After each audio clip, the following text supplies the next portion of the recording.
Hello and aloha po to all the people of the planet, especially to Canadian.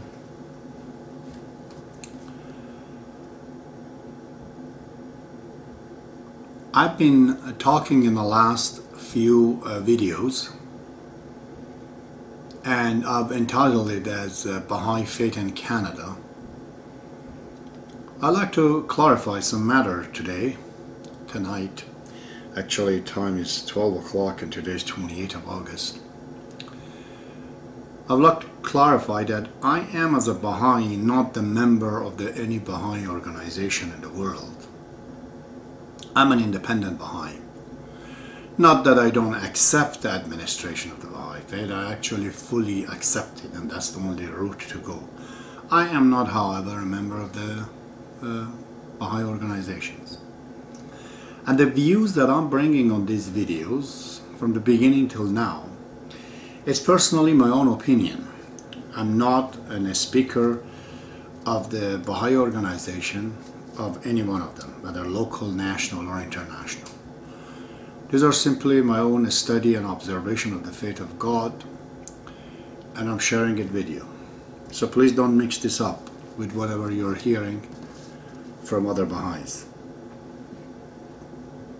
Tonight, I'd like to speak about the people of Quebec, the French Canadians.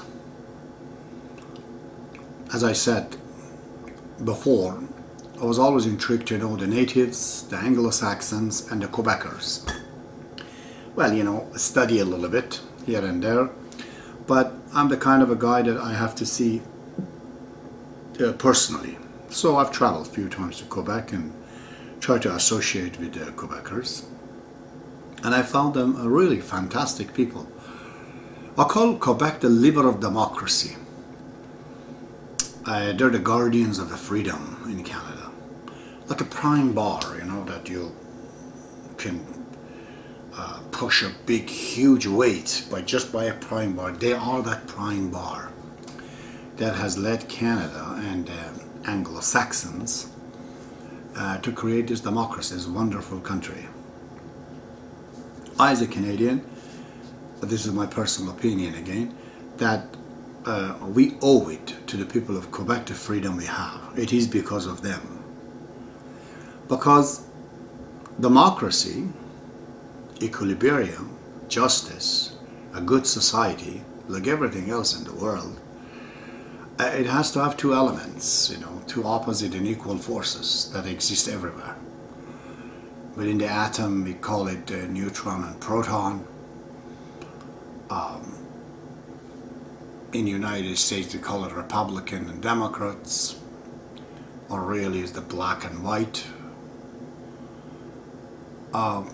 Everywhere, these two forces has to be there. Without it, democracy cannot be created. It's not the mere elections of the people that breaks democracy. It hasn't brought in many places. Or a group of people. The will of people and the majority of people cannot create democracy. It will be the dictatorship of the majority. If you want democracy, then we need these two opposite natural opposition that is there. In this case of Canada, it is between the French and English. This opposite and equal forces, even Abdul Baha in the Some Answer Question says, it's an essential part of the prime directive of the universe. If there's no opposite forces, and the Bab says, passed from God, everything is made out of two things. Same as the philosophy of Quran. In religion, well, you could see in the beginning there was Adam and Eve, representing these two forces, or Moses and Aaron, or Jesus and John the Baptist. In Islam, Muhammad and Ali. In the Baha'i Faith today, Bab and Baha'u'llah. And in the Baha'i administration, which we call it the world order of Baha'u'llah, we see the same two opposition exist. They're equal and opposite forces. We call it as universal house of justice, which legislate the laws, and the universal house of guardianship, which the elders, I'm one of them, postulated it, that would have to come in future in order to create that democratic features that has been spoken by the Shobi Effendi as a part of the Baha'i Faith.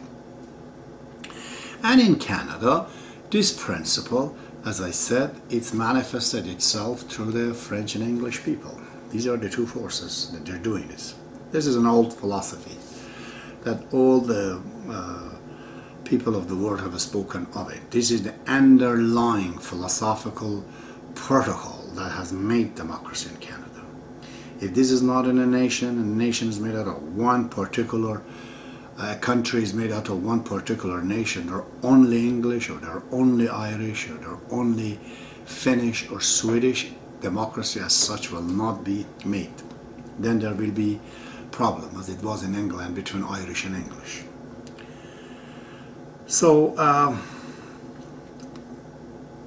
and in the world you could see that these opposite forces was United States and Russia. And as soon as Russia, by the wishes of the Americans, came down, the Soviet Union fell down, it seems the US lost the pair, a part of it. So the equilibrium went down, and instinctively they are looking to find who is their counterpart. Sometimes they attack Muslims and they think, oh, they are the new counterpart, and now it seems to be China is emerging as a new force to withstand the US to create the democratic features, essences in the world. So if Quebec, by God, gets separated from Canada, nothing will be achieved. Because this principle has to exist. Then Quebec has to get divided. Then, English Canada has to get divided. These two forces has to be there if it's going to be a healthy society. Or else it's going to be a dictatorship. I think we have to define what do we mean by nation and a country. That's what it boils down to. Lots of time when we say a nation, we also mean the country. I don't know. There are very few people in the world that the whole country is made out of one nation. It's I can't think of any exceptions. Maybe certain small countries in the world, but all the countries in the world, there are no longer one nations. Even Saudi Arabia, there are a lot of Hindus and Pakistanis and blacks, all kind of people in it. They're not one nations. Russia, many nations in Russia. So a nation, when we talk about a group of people that have same language, same culture, same religion, some historical affinities, background. They're basically same color, same race, and they have a very well defined geographical boundaries. But a country is not like that. For example, the nation of France is different from the country of France, because in France there are many different nations that is in that country. So today, this definition of a nation as such is evolved and is changed. The boundary, the geographical boundary, is not a defining point in the nations. That's what's happening in Canada, although Canada is an exceptional situation, because Quebec actually has its own boundary, geographical boundary too. It was legislated by Canadian Parliament.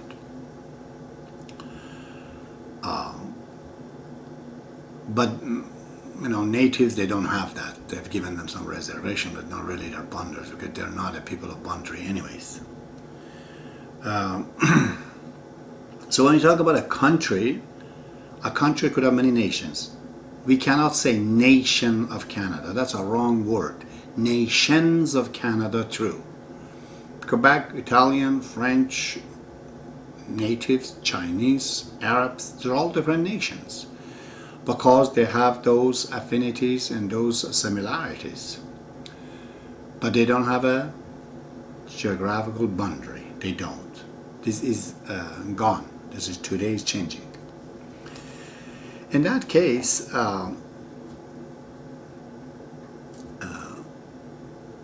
Quebec is always a nation, has been a nation, because all the definitions are out there.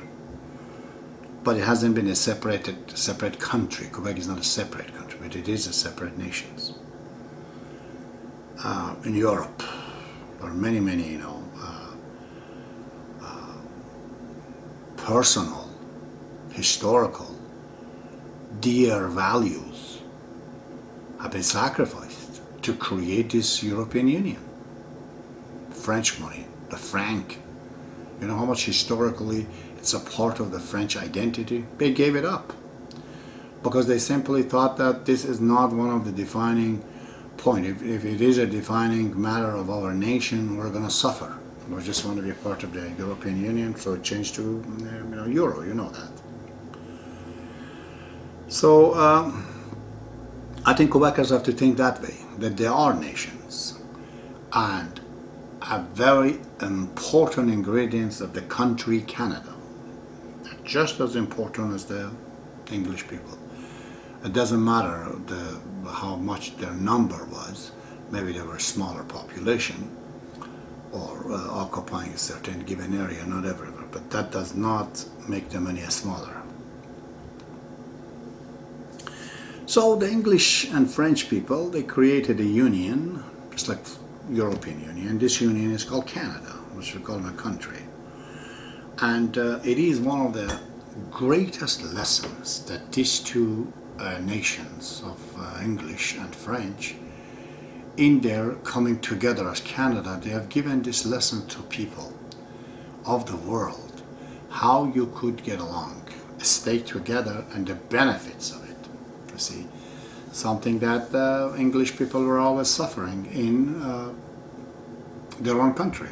Irish and English were always fighting. So much damages came out of it.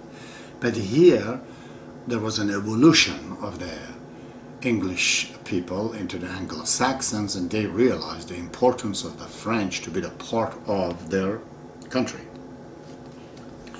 And this is one of the most important principles of the Baha'i society, which states unity in diversity. Baha'i Faith does not believe that unity has to come with a conformity, that everyone has to be the same thing to be united. That is not the meaning of unity in the Baha'i Faith. That is given. The unity is something we strive and we work for it by not nullifying the person who is different from us, but finding the ties that connects us to that person.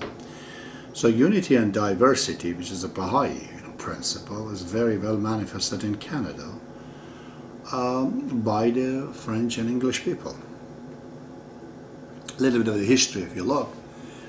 Why do I call Quebec the liver of democracy?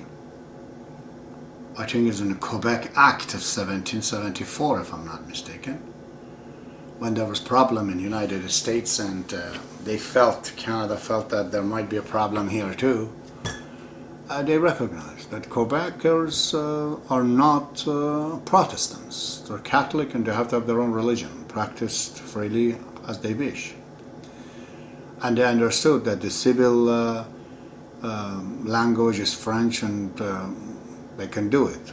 They just at that time were not ready yet to accept that French language can be the official language of Quebec. They said it just has to be English. That's what they said. But as you know, the Upper Canada, Lower Canada, Western Canada, Quebec, and Eastern Canada, they got all united under one country, United Canada. They felt this has to be coming together more because there are chances that Quebecers, they may not like it. The very nice thing that they did, I've written in my note, in 1898 and 1912, the Parliament of Canada decided that to increase the geographical boundaries of Quebec. and became 3 times more than what it was, which what it is today right now, this actually was accepted to them. But the greatest man that, one of them anyways, that brought this idea of the Canada as an independent country, guess who is that?